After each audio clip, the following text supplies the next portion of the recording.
Good evening, everyone. It's so great to see you all in person and not through Facebook Live. I know it's our second month in person, but I'm still really stoked to be here. My name is Kayla Furman. I'm a ranger at Lewis and Clark National Historical Park, and welcome to Nature Matters. Nature Matters is a speaker series every fourth Thursday of the month from October to May. This is a speaker series hosted by the National Park Service in partnership with the North Coast Watershed Association, the Lewis and Clark National Park Association, and the Fort George Brewery. We are really happy to have you tonight and listen to a really great talk. I'm really excited to learn more about green crabs. That's kind of how I decide on what the talks are going to be about. I'm like, oh, what am I interested in? Okay, now everyone will learn about something I'm interested in. So, I'd like to introduce Graham, the director of the North Coast Watershed Association. Thank you, Kayla. Thank you all for being here this evening. We're really excited to be back here live and in person, and just a chance to see all your smiling faces. So thanks so much for giving us some time. And as Kayla said, I manage the North Coast Watershed Association, and the watershed extends all the way down from the ridge lines to the reefs. So it's very great that we have Alex Stoke and David Bagley. Thank you. Here for the talk tonight, and to talk a little bit about the invasion of the green crabs, because I was unaware that they came to the Willowbrook Bay before they even got to the Puget Sound. So it's news flash for me, and I think for a lot of folks, and very excited to learn more about how this resource might be affecting our other resources. So with that, I will hand it on over to our guest speakers tonight.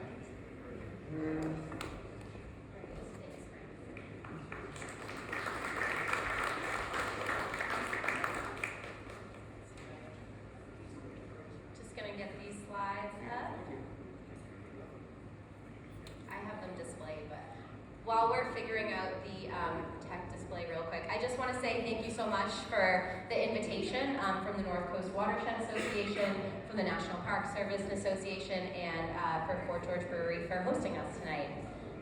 We're really excited to be here. My name is Alex Stowe. I'm a coastal specialist and part of the crab team at Washington Sea Grant. And as an employee at Washington Sea Grant, a lot of what I'm going to talk to you about today is data that we've collected from Washington, specifically from the southwest estuaries in Willapa Bay and Grays Harbor. That being said, I do have some working knowledge of what's going on with green crab in Oregon too, and so can definitely try to answer your questions if Oregon-specific questions come up. There we go, awesome.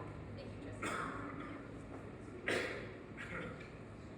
All right, and with that, this is what we're here to talk about tonight. This is a European green crab. Fun fact, they are not always green. In fact, they are often not green. And so I like to always start with just an ID slide to sort of single out what makes this crab different from the native crab species that we have here in our northwest estuaries. And so this crab distinctively has 5 marginal teeth on the outside of each of its eyes. Our native crab species typically have 3, or cankered crabs have 10. And so European green crabs are really the only crab that you would find here that have these 5 spines. Another indicator that's really distinct to these crabs is that they have these 3 rostral bumps that protrude from their eyes. Again, our native crabs sort of lack 3 in between the eyes. You might see a flat face shield. If you're looking at some of our shore crabs, you might see just 2 bumps, but European green crabs have 3. And David's also passing around some European green crabs that are preserved in resin. There's a male and a female going around, and so you can sort of test your knowledge on spotting these features on the European green crab. And you'll notice that the crabs that are preserved are not green. And so we always recommend never using color as an indicator, despite it being in their name. So before I hand it off to David, I'm going to talk about a couple things, mostly from an ecological perspective. And one thing we're going to talk about is why is this such a successful invasive species? When we talk about successful, we mean Why is this crab able to spread so far globally, and what allows it to sort of persist and become abundant in estuaries where it's not native? We're also going to talk about why are we concerned about green crabs, what sort of threats do they pose to our northwest estuaries here. I'll walk us a little bit through the history of how they got here and sort of where we are now, give us a little snapshot of the status and trends in terms of population. And then we're going to spend a little bit of time on this last question that we get a lot, which is what can we do about them? And so I'll talk about some of the techniques that we're using to try to knock back populations, and then David will sort of talk us through a case study of how shellfish growers in Willapa Bay are tackling this species. Okay, so European green crab, Parcinus manus, which literally means roving mad crab. It is a pretty aggressive crab, and it has made it to the IUCN's top 100 list of worst global invasive species. There it is circled there. And when we say worst global invasive species, we're really talking about the fact that it's able to persist in so many environments outside of its native range, and it's able to also wreak a lot of damage in those environments where it's not native. And so what makes this crab such a successful invader? One of the things that we really hone in on is how small this crab is. Here you're looking at a crab in its adult stage, but this isn't really how they mostly travel and get around the world. When they're in their smaller, more pelagic larvae phase, this is how they can really be transported to different areas, and that mostly happens through ballast water being transported in ships when they're super, super tiny, swept up in seawater, and sort of deposited at a new location. But they can also be transported in this subadult stage that you see here. This is the megalopae stage. And most often these megalopae, after the pelagic larvae sort of settle out, the megalopae can get caught in what you're looking at here is shellfish or seaweed, which is often used as bait in packaging material. And so these larvae can sort of settle in there and sort of end up wherever they're shipped. Another reason green crabs are super successful is because they have a lot of babies. You're looking at a set of gravid females here that were all retrieved in one day from a very small area up in Tokeland, and each of these females is bearing over 250,000 eggs. That's not to say all of those eggs will be successful in becoming adults, but this is quite a brood, as you can see. And when these females are pregnant, their eggs are really extruding and they're really full. Green crabs are also really successful because they can eat just about anything. So you imagine they travel around, they land in a new place they've been before, and as they begin to grow, they can essentially feed on anything that they find in that new place. And so some of their favorite foods also happen to be some of our favorite foods. You see some bivalves up there, oysters, clams, cockles. But what's really interesting about this invasive species is that it can also persist on an entirely vegetarian diet of seaweed and algae. And not only can it persist on that diet, but it can also reproduce on an entirely vegetarian diet. So chances are, wherever it ends up, it will find something to eat and it will be successful. Another way that this crab sort of finds success is the fact that it overlaps in a lot of environments where humans overlap. And so human-mediated transport of this species can be really common. This is an estuarine crab, so it's not necessarily found in deep, deep waters where human activities are more limited. It's higher in the intertidal zone. And so where human activities, recreational or shipping and transport occur, so does this crab. It's easier to sort of get scooped up and get spread along with things like what you're looking at here, shipping or other activities. Okay. Lastly, as you might imagine, this is a super tolerant crab, which is why it's able to live in such a wide range of environments. So what you're looking at the top is the temperature range. Green crabs can survive. Adult green crabs, I should say, can survive in that top range. And then salinity-wise, they have a really, really wide salinity range where they can survive in environments that are actually quite fresh or have high freshwater inputs. And that's really different from our native crab species here, such as the Dungeness crab, which is really much more limited in its temperature range, but especially in its salinity range. And so what we see a lot here in the Pacific Northwest is that these crabs will occupy niches where Dungeness crabs can't survive. And so green crabs can be successful in areas where one of their potential predators does not actually live. Okay, so here you're looking at the native range of European green crabs up in the northeastern part of the Atlantic Ocean. And they really have spread globally. They've made it to South Africa, Australia, the east coast of North America, and then of course, obviously over here to the west coast. The dotted lines actually signal a secondary introduction of green crabs, which means that the green crabs that are here did not actually arrive from their native range. They arrived from another location where they were non-native. And here I just want to give you a snapshot of what success might look like for a green crab. These crabs can live in super high abundances. Let me see if I can get this video to play.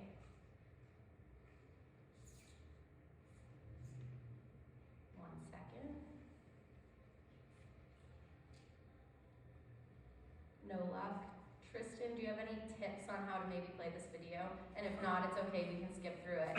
What you're looking at the snapshot, that's really blurry, are that green crabs can live in super high abundances to the point where they essentially become a monoculture in a lot of places that they colonize if they sort of are left unchecked.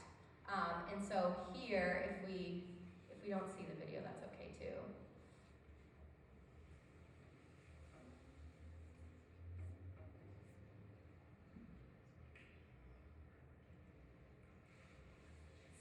Constant battle with PowerPoint and playing it live, but we might just skip it in the interest of time and hope that David's video works later, since we each put a video in here. Essentially, the video is taken from up in the east coast of Canada, and there's a couple fishermen who are sort of hitting these banks open, these marsh banks, and when they pull the banks back, they're just swarming with all of these individual green crabs, which is really hard to tell from the still shot. But you can find it on YouTube. That is, I think, where we took this clip from. Okay. So that's why green crabs are successful. Now, why might we be nervous about having them here? What threats do they pose to our environments? So on your left side, you're looking at a schematic of what we might picture a healthy ecosystem here in the Pacific Northwest to look like. There's bivalves, there's native crabs, there's forage fish, there's some recreation happening in the background. On the right, we're looking at an ecosystem that we might expect to see if green crabs reach a certain threshold of abundance. And so what's happened here? Green crabs prey on bivalves, and so we might expect things like oysters and clams, as well as snails, to decrease.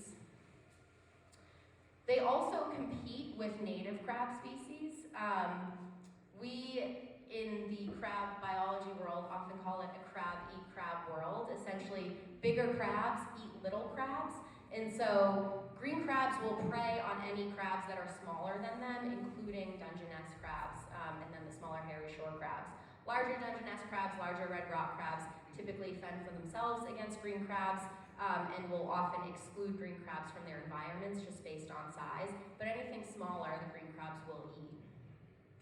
Green crabs also burrow, like many other crab species, and so we might expect things like eelgrass to become sort of destroyed through heavy burrowing activity. Including their burrow activities can also destabilize some of these marsh banks, and that's sort of what we were seeing in the video that I couldn't play for you. But an abundance of green crabs burrowing can also cause that. I think I just pressed the button. Destabilization of the marsh banks. Okay, let's try this one. Let's try this one. Oh, we're back on. Okay. So then you might imagine that these sorts of pieces of the ecosystem being degraded could have ripple effects and could affect things like forage fish that seek refuge in eelgrass, or things like shorebirds, or even human recreation that depend on some of these lower trophic level interactions. And so this is why people who recreate or sort of make their living in the intertidal zone really feel passionately about not having an abundance of green crab here. Here are some real life pictures. On the left, you're looking at a clam bed that's also interspersed with eelgrass. You're looking at some shellfish beds at the bottom, and then some channelized marshy habitat. And these are all really typical habitats of where we catch green crabs. These are all places where we have trapped and caught green crabs, and these places are also represented in some of the data that I'm going to show you a little bit later. Okay, so that's sort of the green crab ecology, biology one-on-one. Now I want to sort of walk us through how they got to the West Coast, which was first arriving in San Francisco Bay in 1989 from the East Coast, either through ballast water or shipping and bait materials. And then from there, they began to spread north on the West Coast in the form of this pelagic larvae, which essentially gets washed out into the ocean currents, swirled in the currents, and then can get deposited in favorable habitat, which is exactly what happened when green crabs were first discovered in Willapa Bay in around 1998. Green crabs have since been detected as far north as Haida Gwaii in Canada, but this is sort of the history going back to the late 1980s. Okay, a little bit of data. So here's some data that sort of illustrates the story of what I told you. Green crab were found in Willapa Bay in 1998, but they really didn't become established for about 20 years later. And part of that reason we think has to do with water temperature. And so you're looking here at a graph. This is a long-term data set that was collected from one site in Willapa Bay called Stackfolds, right at the sort of tip of the peninsula on the inside of the bay. And this was collected from Dr. Sylvia Yamada, who's been working on green crab at Oregon State for decades. She's really an expert.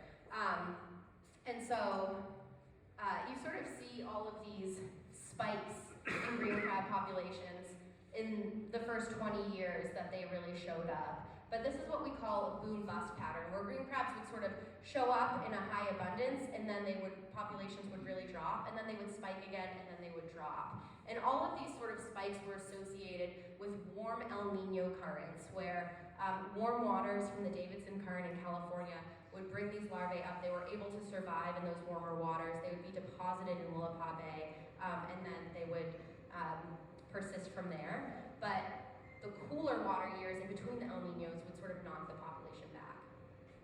That all sort of started to change beginning in 2017. 2017 is what we sort of think of as the pivotal year for green crab on the Washington coast. That was the year where reports from shellfish growers really started pouring in of, I'm seeing more green crab on my beds, I'm not used to seeing them here. That was also the year where green crabs were first detected up in Macau Bay, the very northern tip of the state. And throughout 2017, 2018, and 2019, these reports started pouring in, and the data from Stackpole sort of supported that populations might be increasing.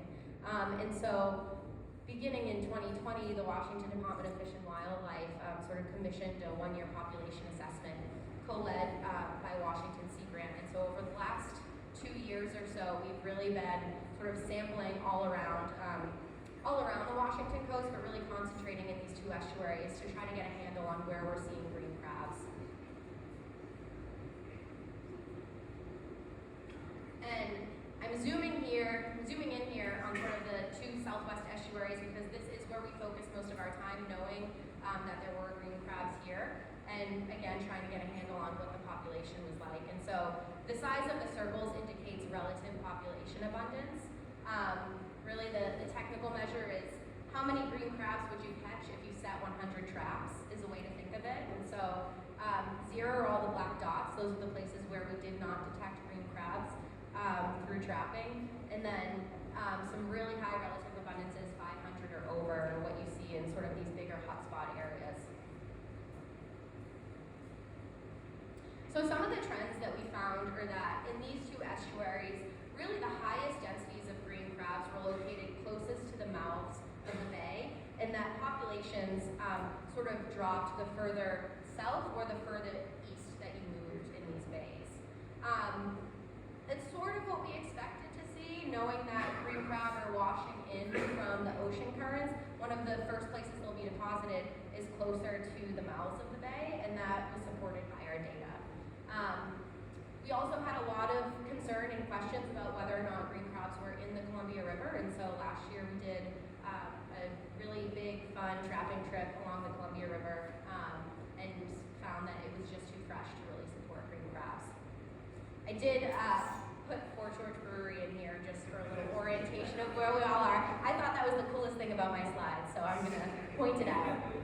Even cooler than 2 years of this work.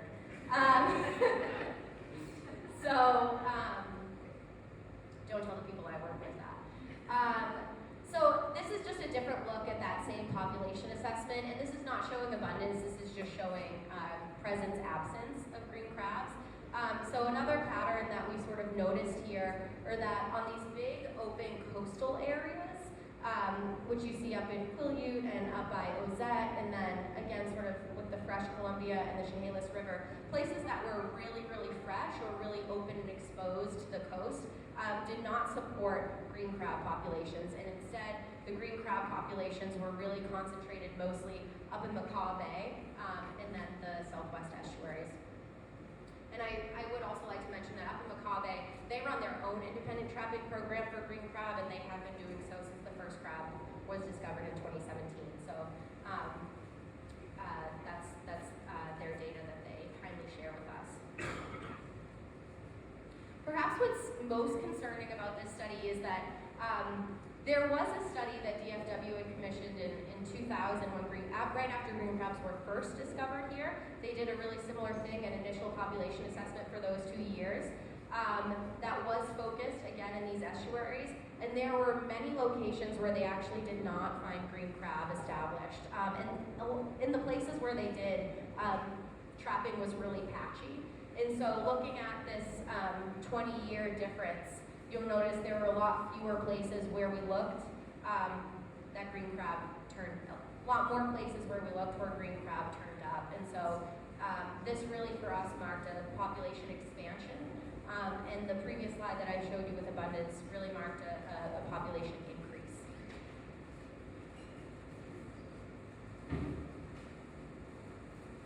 Okay. So that was sort of a whirlwind of history. But I want to talk a little bit about a lot of the questions that we get are like, okay, I'm sold, we don't want green crabs here, we know there are a lot. The next question is, what can we do about them? What are we doing about them now? And so this is a question that we get a lot, and really what we're talking about here are different population control strategies.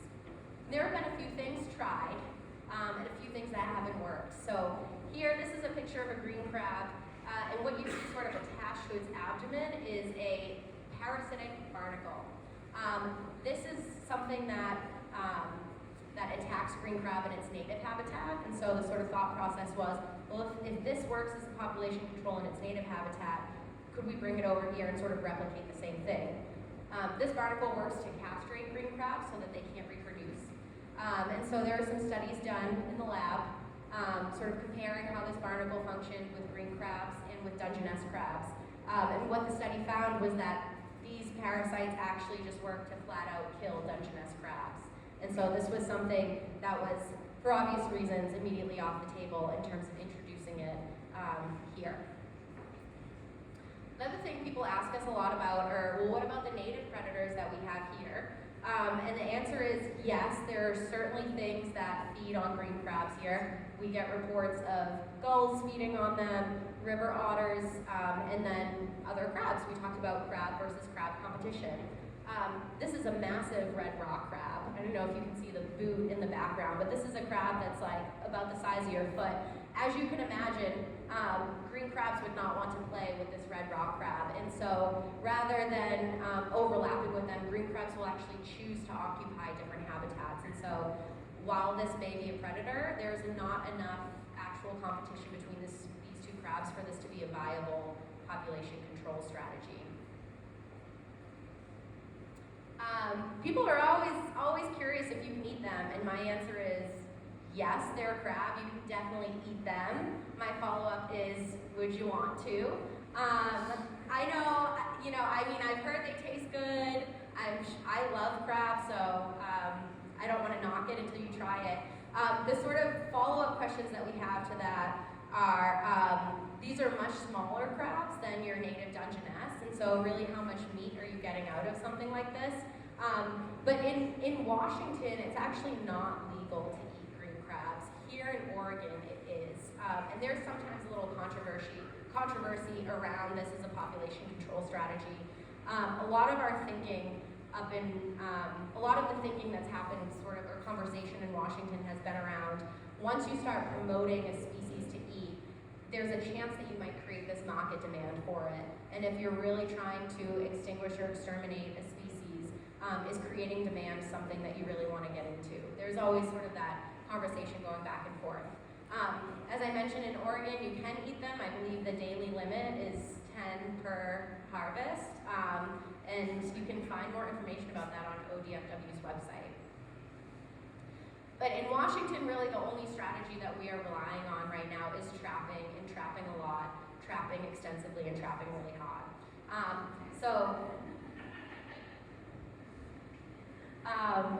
I don't know if people are laughing at my accent or hard.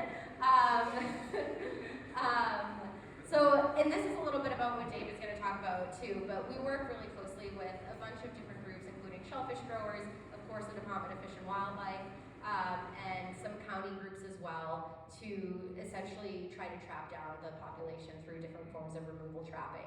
And so before I turn it over, David, I just want to shout out some of those groups that we work with. Trapping it's a lot of fun, but it's challenging work, and it requires sort of a lot of hands on deck to really make a difference. So that's sort of what we're working towards right now, a lot of collaboration and trapping to get those crabs out of the water. So I think you're up, David, to talk a little bit more about how shellfish growers have sort of plugged into that equation.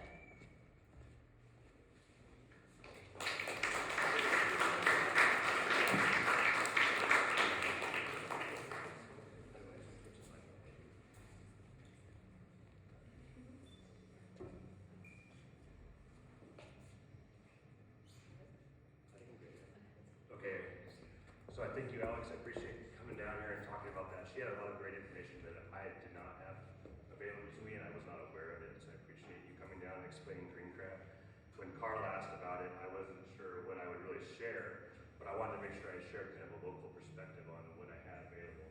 So I'm David Bigley. I'm the executive director of the Willapa Grace Harbor Oyster Growers Association, and we're over here in Willapa Bay, Grace Harbor. My office is in Long Beach. I've been there for about 8 years now. Born and raised in Astoria. I got the hat from Alex after a year of working and volunteering for her, so it was well earned. That's right. Okay, so let's get started here a little bit. I just want to show a couple things and kind of talk about my experiences with the green crab. So, and personally, my experience with the green crab is I first was introduced to him about almost 20 years ago now when I was working down in Yaquina Bay. And that's kind of where I met Sylvia Yamada, and we talked about the invasive species and how they were kind of recruiting with El Nino events, and at that point, we didn't really give it a lot of thought, and I definitely, collected samples when I got them and just brought them with her, but I never thought I would see them again, and then here we are for full circle in 2022, and now they're back. So this picture showing here with you guys is kind of how my job works with the shellfish industry, and since there's a lot of farmers that are asking a lot of questions, we have 19 members that send me pictures, and they'll be like, hey David, what is this? I found it on my tide flat. So this picture you see here is a picture of green crab that was sent on a cell phone picture and asked to me to identify it. And around 2015 is kind of at that time frame where the reports started becoming regular, where I was getting questions, comments, and concerns about green crab being more common on the rise. And from there, I was starting to ask questions, and we started engaging Fish and Wildlife more and trying to get some traction on this. Then a big change happened, around 2019. And at that time, we started receiving reports of gravid females or crabs with eggs.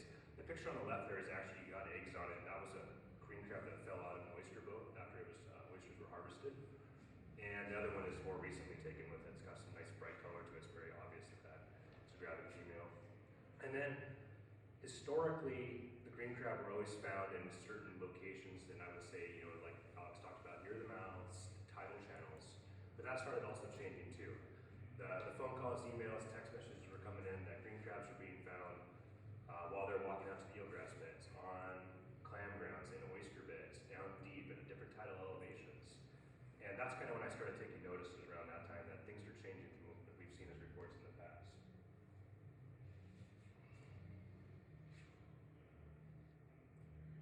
And then another thing that happened in 2021 where I also brought Alex and other researchers to kind of show them the situation was like farmers were seeing these burrows and they were asking me about them and like I had the answer to them. They're much bigger than any other burrow they'd ever seen before. And I was like, well, let's dig them up. And so that's exactly what we did. So this was in 2021 and this is over by Oysterville.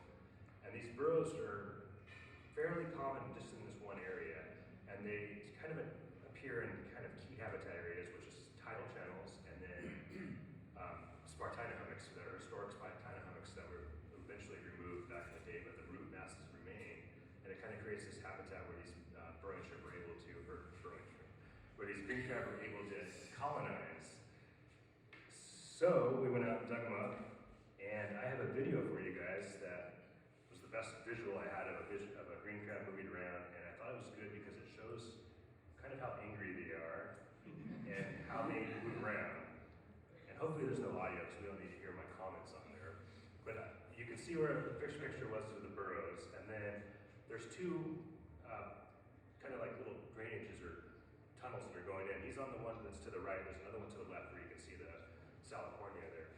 And that shovel that you're looking at there is actually a commercial clam diggers, manila clam rake. So if you guys have been using garden rakes, have been doing it around all these years, that's how the commercial guys do it. And pretty soon here, he's gonna follow the burrow and then the crab will pop out.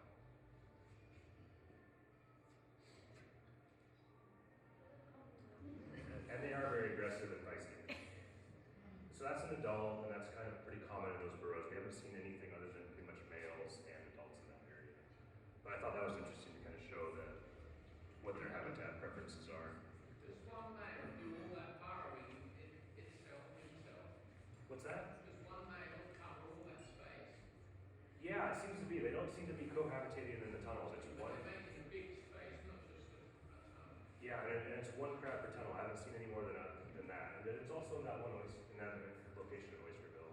I haven't seen in other locations. Have you at all? Yes. No, I haven't. So in 2021, initially the shellfish industry, they hadn't seen a huge impact to their markets and clams and oysters, but there was a lot of concerns in the last few years. The vanilla clam populations, the survival recruitment, juveniles, multiple age classes are not showing up on these clam beds that they're cultivating. And so of course the question comes to me is like, what's going on here, and why are they not recruiting? And I don't really have an answer to it, but the growers are definitely getting concerned, the farmers, and they started seeing kind of locations where green crab were abundant. And one of those locations are these habitats right here, which are man-made, and this is a nursery bed. And so what you're seeing here is you're seeing bags, bushel bags of shells, and these are clean shells that were put on a tank in a heated tank, and they had spat added to the water, and the oyster larvae sat on these shells, and then they brought them out on the tide flats, and they're overwintering them here. So what will happen is the spat on shell, which now becomes seed, if you're a farmer, will sit here over winter, they'll grow, and then what they'll do is they'll come out here the following year, they'll open those bags, and they'll spread those shells out on the tide flats, and that's how they start their first crop. Well, while they're doing that, they're seeing a huge number of these green crabs popping out of that habitat. And they realize that this is the perfect three-dimensional habitat for green crab to be hiding at. And we're seeing now feeding. So what we're observing is that oysters, the little baby oysters that start out, like a little small speck that get bigger to about maybe a nickel or dime size before they get planted, are being removed from the outside shells. So we kind of speculate that maybe the green crab are finding some good prey abundances there, but we're not 100% sure. So based on this, 2022, the concerns with seeing all the crabs, there was a heavy push to start on removal efforts and trapping. And the oyster farmers decided to prioritize on key habitats, and those were the clam beds, the oyster beds, and these nursery seed beds here. And so what I'm going to show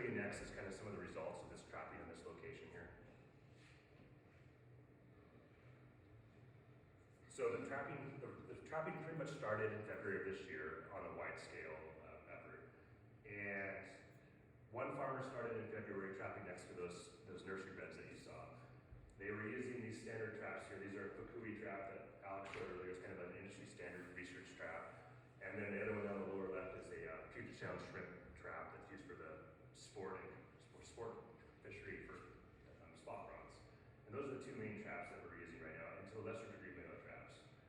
So this issue, we've been pushing for a while for Fish and Wildlife to get involved and funding, and in March of this year, the Washington Department of Fish and Wildlife issued a scientific take permit to Willapa Gray Harbor oyster growers so that we could begin trapping. And then shortly after that, they loaned us 250 traps that all the farmers have available to them to go out and trap. And then more recently, in April of this month, it just started, the state received legislative funds to start really a large-scale trapping program in Washington State. And the total amount of that is around $8.6 million for the next 2 years, the next biennium, as I recall. And I've been doing my job to catch any money I can and bring it down here to the coast to help the farmers and other landowners down in this area. And so that's kind of where we're at right now. We've got traps out of the water. I think there's probably about 150 traps out on any given time, is my kind of guess. And we've got a bait contract in place, and the farmers are out there and so they're work trapping. So the one farmer that started in February here, he's got a 5-acre clam bed just north of Nakata that's over by the port, which turns out to be the ideal habitat for green crab, European green crab. And this kind of initial trapping kind of sounded the alarm and got a lot of panic started at this time. So the first, looks like 12 days there was one farmer on a 5-acre clam bed near the three-dimensional habitat and the seed nursery area, caught just over 1,200 crab. By day 20, they were at 1,500. Bouncing ahead there to day 40, they're at 4,000.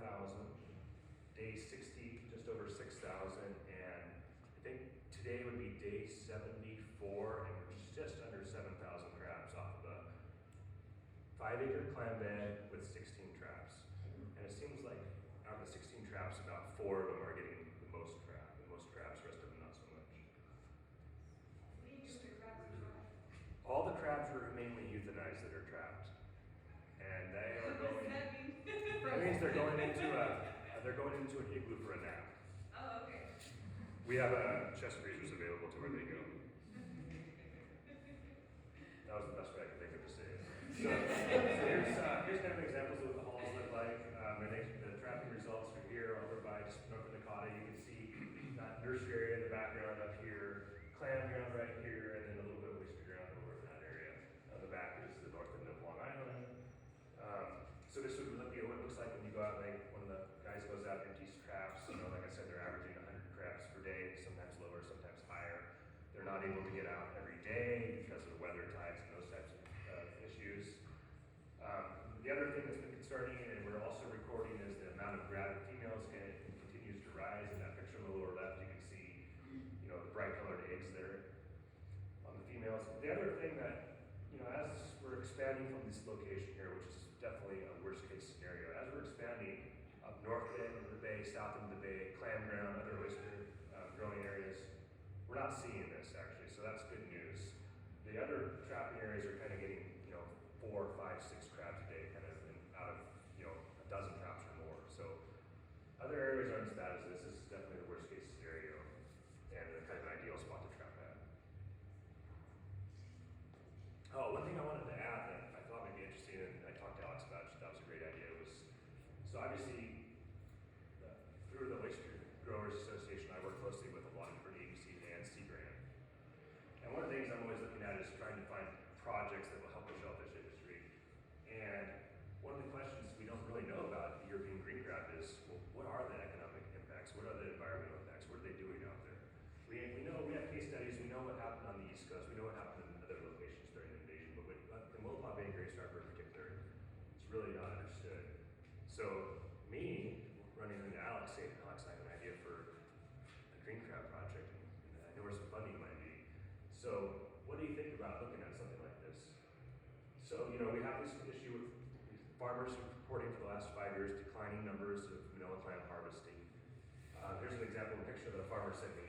You can see on the top up there, they dug an area, maybe a 2 square foot hole. They got that many market ready sized clams, and then they have a whole bunch of little broken ones down below. Now we don't know what preyed upon those smaller size classes, but that's what we wanted to figure out.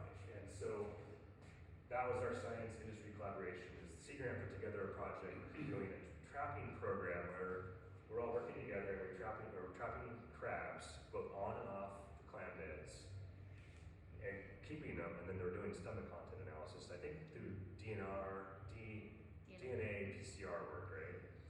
And so that's what our hope is we can see a difference between what the crabs are feeding on clam beds and what they're feeding off clam beds. And so we're all really excited about hearing what that results are, what that looks like, but we don't have the global data yet. But I'm hoping it happens soon because people are asking me every day. But anyway, so there's another example of farmer picture. Hey David, what is going on here?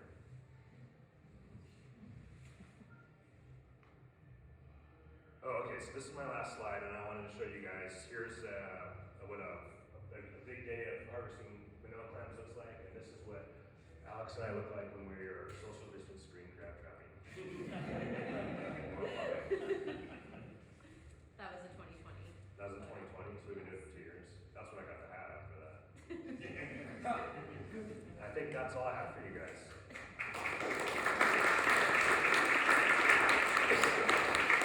I'll also take questions for me, because you're the expert. Come on up. Do you guys have questions? Yeah, So, we'll take questions. in your traps, how do you trap just green crab? In our traps, how do we trap the green crab? Just green crabs, or what are you getting in those traps? Want to answer that too, or can we go for it? I can go for it a little bit. So I'll just make it up and go. But so what I'm seeing when we're trapping is right. You're simply bycatch, right? You're not 100% getting green crab. Yeah. And like when we were talking about trapping other locations, once we moved away from that high priority or high value green crab area, down to the south end of the bay on those clam beds down there, I'm seeing maybe 30 to 1 Dungeness crab. So they're much more common to see Dungeness crab down there too. And we also get fish as a bycatch too. So it's not like you're able to target one species, but when you get into that area like over in Nakata there, green crab are the predominant species for sure. But there seems to be pretty much everything. And on our research site, which we also have, we've got perch, sculpins, we got chum smolts last month, or earlier this month. So there's lots of other stuff we're catching out there too.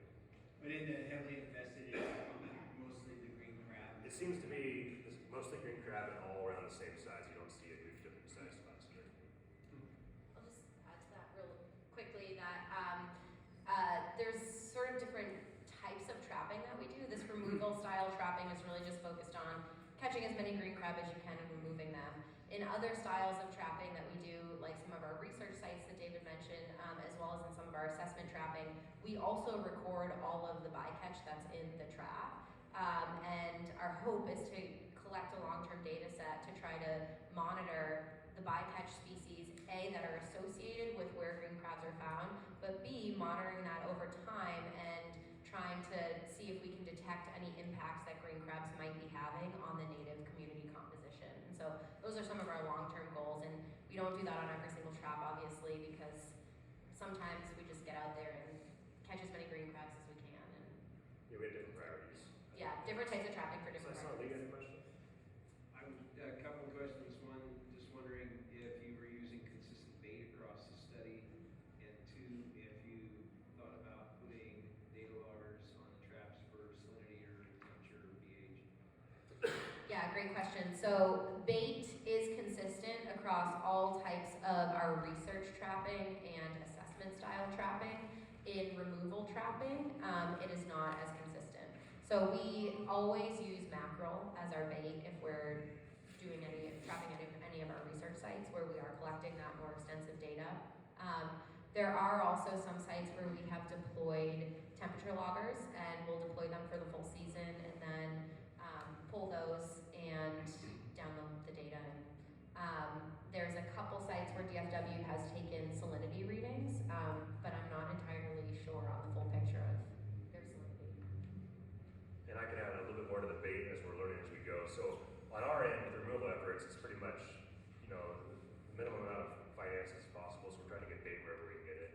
So we've used a lot of different baits. The mackerel when we could get it, which has kind of ended that supply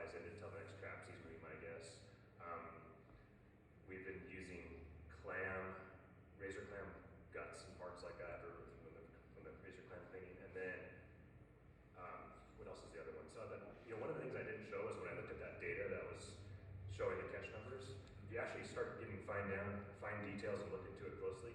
There's actually a dip earlier in the second week of April, and I asked about that. I'm like, what's that dip for? And they were using squid for bait, and that does not work as well, so that we didn't get the average of 100 per day on that time frame. So the bait definitely makes a difference. And right now we have a contract locally with a group, and we're getting sardines for bait by the ton in Milwaukee. No questions from Curtis Roeder.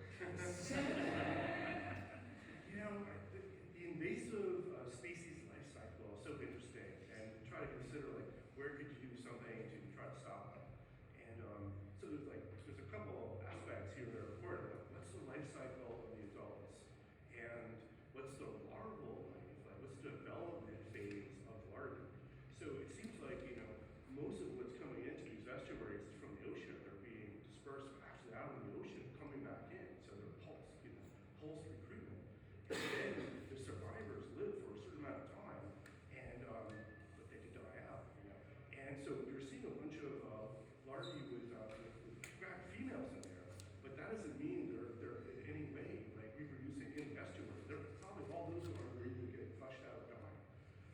So you could, because of that, there's ways like getting rid of the adults doesn't really, you want to stop the predation, but how do you stop the larvae from coming in? Or, when can you have a monitoring system that goes, oh, this is the year where a bunch of larvae are going to come in, and we'll have a problem in a couple years when this new recruitment pulse goes up. So that's an issue that I think I'd like to ask you. Do you want to answer that one? I figured you'd get the good ones. So you bring up a really great point.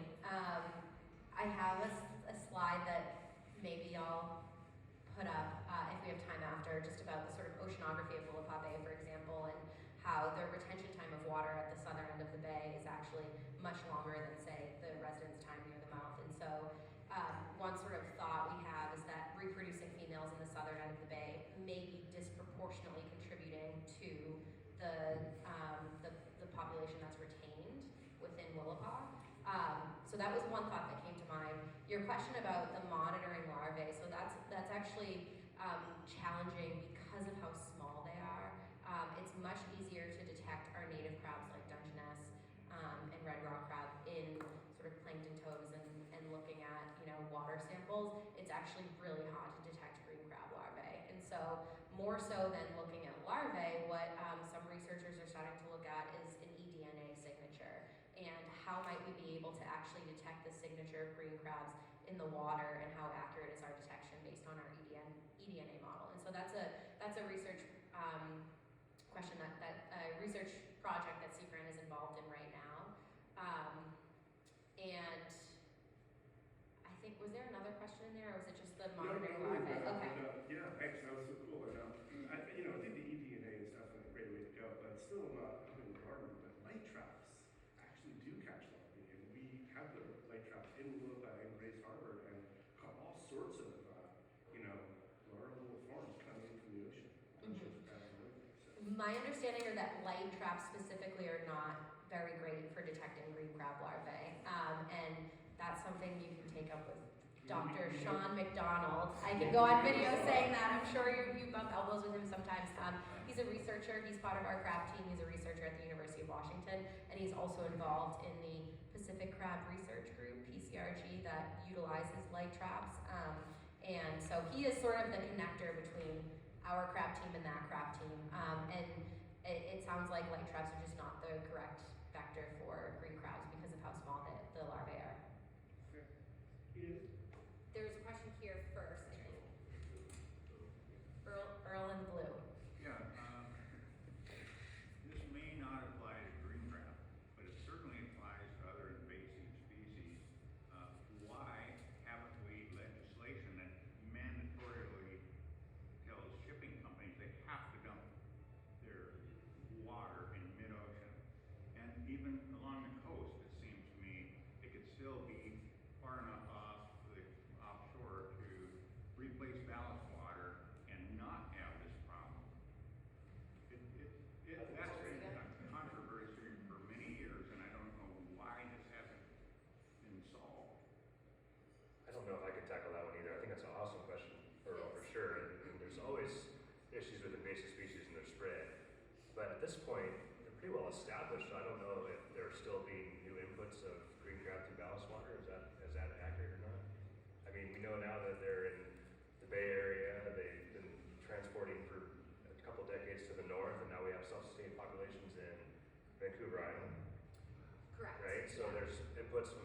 south now, and so I mean, probably at one point that would have helped out a lot with this issue, but it's probably too late now, would be my guess.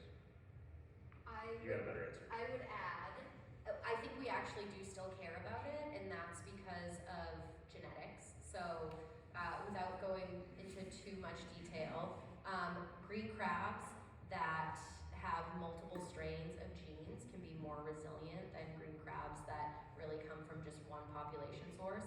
And of course, green crabs can breed with any other green crabs, right? So, if you have a green crab strain from Vancouver Island mixing with a green crab strain that might be up here from San Francisco Bay, their offspring might, combining those genomes might actually be a more resilient crab. And so I think it is still a goal to prevent new genetic sources of green crabs from coming in to any part of the coast.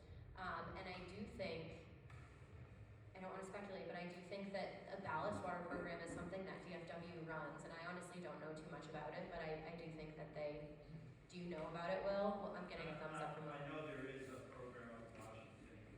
Mhm. I'm not sure how much enforcement there is, but there is a program that controls ballast discharge in Washington. Yeah. But I'm not talking about ballast water on these coastal estuaries. Yeah, it's a really big concern, and I think that there's stuff being done about it, but we could probably do more. It would probably be my summary. I don't want to ask you to be too opinionated, but what would be your idea of a serious response with state backing? And alternatively, what is the worst case if there isn't a serious response from the state or federal? I think the worst case is the graphic that I showed you, going back to also the video that I couldn't play for you, which maybe we can since you got your video to work. But green crabs can persist to be very abundant to the point where they can eat everything that's in their environment, and then they'll begin to cannibalize each other.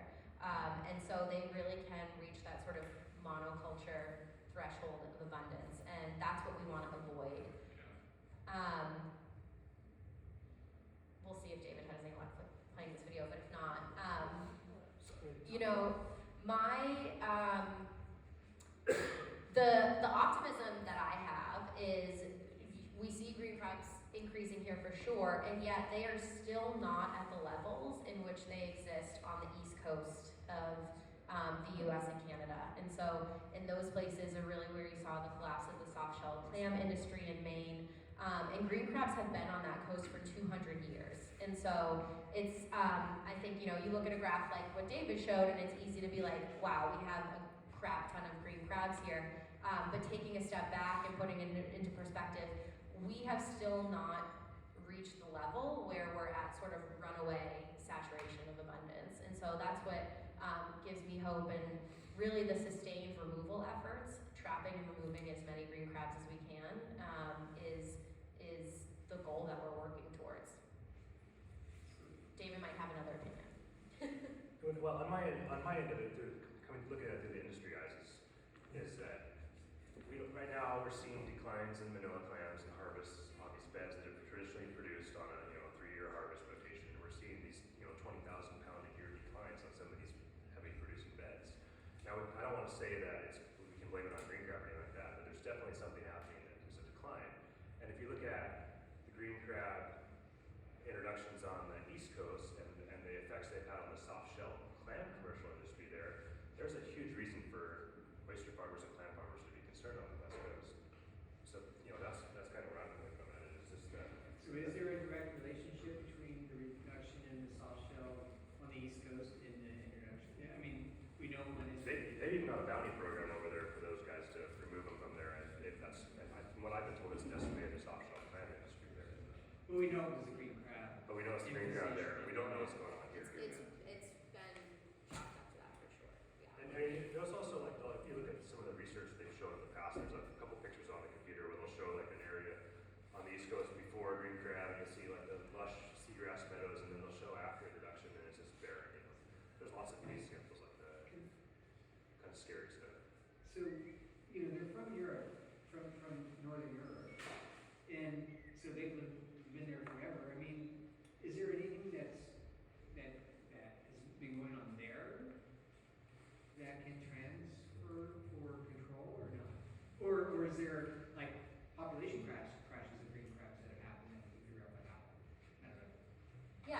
native range, the ecosystem is a lot different. And so there's actually a crab that's very similar to green crab that is native to that same range. And so those crabs sort of, you might imagine here we have various species of cancer crabs, and they sort of, each occupy their own niche, and neither sort of dominates the other, and that's sort of what happens with this species in their native range.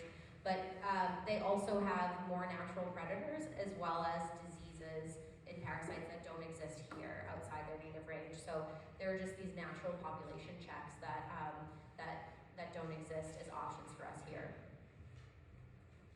So, I might have missed it, but do you expect them to distribute further north into Alaska or further south, or do you think that they've reached their range? Yeah, that's a great question. Southern Alaska is full on in an early detection mode for green crab. They are waiting to discover their first green crab. They're looking for them. Washington Sea Grant, others on my team have been in sort of close contact with them about early detection trapping protocols, and so it is sort of expected. And again, they are really resilient crabs, but we might expect that as water temperatures are warming globally, and especially warming really fast in those poles, it does really help these crabs sort of survive beyond just here. So what can we do about it? You have an audience right here. What do you want us to do? That's a really tough question. I got my answer on that. Okay. So on my end, it's good for you guys to know that, so I work in the shellfish industry, and in Washington State, it's a really unique situation in that, unlike other states, the tidelands are privately owned there. So you can own the mudflats out there. So these areas where you're seeing farmers growing those products at are actually lands that they own. It's their tax parcels, and then they cultivate them for commercial cultivation of shellfish. So it's not just as easy for people to go out there and walk out there and catch crabs and trap crabs on these grounds. But there are opportunities on state-owned aquatic lands, and I don't know how Sea Grant is working on kind of the citizen science part of it, but that's kind of my take on the Little Club acreage harbor. Yes. Well, David mentioned Washington State just released a bunch of legislative funding for, Washington State actually declared a green crab emergency, as did two tribes, the Lummi Nation and the Shoalwater Bay Indian Tribe also declared their own emergencies on green crab. And a lot of that was because of momentum from communities and voicing this is a problem, and this is an invasive species that we can't sort of let get out of control. When it comes to individual action, speaking to your legislators and letting them know that you actually do care about this issue is a really great way to release some of those funds to our natural resource agencies that are dealing with this issue. Washington Sea Grant, we do run a series of 10 Sentinel sites that are currently fully staffed, but we do have staff turnover in between the year, and so taking down my contact info is definitely a great way to reach out if you're interested in getting involved in some of the Washington estuaries. In Oregon, you can catch them. You can go out there, and I think it's the limit of 10 a I day. think it's 32 now, I think they just increased it. Did they re-increase it? I really just That- increased it. No bounties yet? No bounties. No. So They do it for shad. Yes, I could have. yeah, green crabs are, I think, too abundant for bounties to be effective. Is my sort of opinion on that. We're beyond the early detection bounty phase. And we're also not at a point where we have any sort of program up and running for landowners to just go and collect green crabs. The best way are to connect with DFW if you find them, and also, Report sightings. yeah, report sightings to DFW for sure. And if you have an area that you're particularly concerned about, you can call DFW and say, hey, I have this area, I want you to come trap it, and they will. You guys have a position open right now? Washington Sea Grant has an intern position open right now, yes, for undergraduates. So, I'd like to make one more comment. The bigger picture is, we aren't doing anything about ballast water transfer in mid-ocean to stop this problem with other species. We're gonna have the same problem with other species in the future unless we start doing careful monitoring of what happens when these ships go across the ocean.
So you Why heard there's that. a limit, I don't know. Go out there, trap, sport trap. And now you know how to ID them. That's the biggest thing. Don't pick out your native crabs.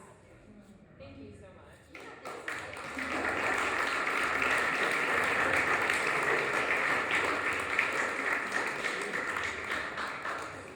Thank you so much for joining us this evening. If you are all roaring to go up about invasive species, we're doing an ivy poll at the park on May 26th. Yeah, so you should come out. That is from 1 to 4 at Atoll Landing. And later that evening is our next Nature Matters. So that will be here, May 26th at 7 p.m., same time, same place. It's our last Nature Matters of the season. It's going to be a real juicy one about Clatsop Plains elk.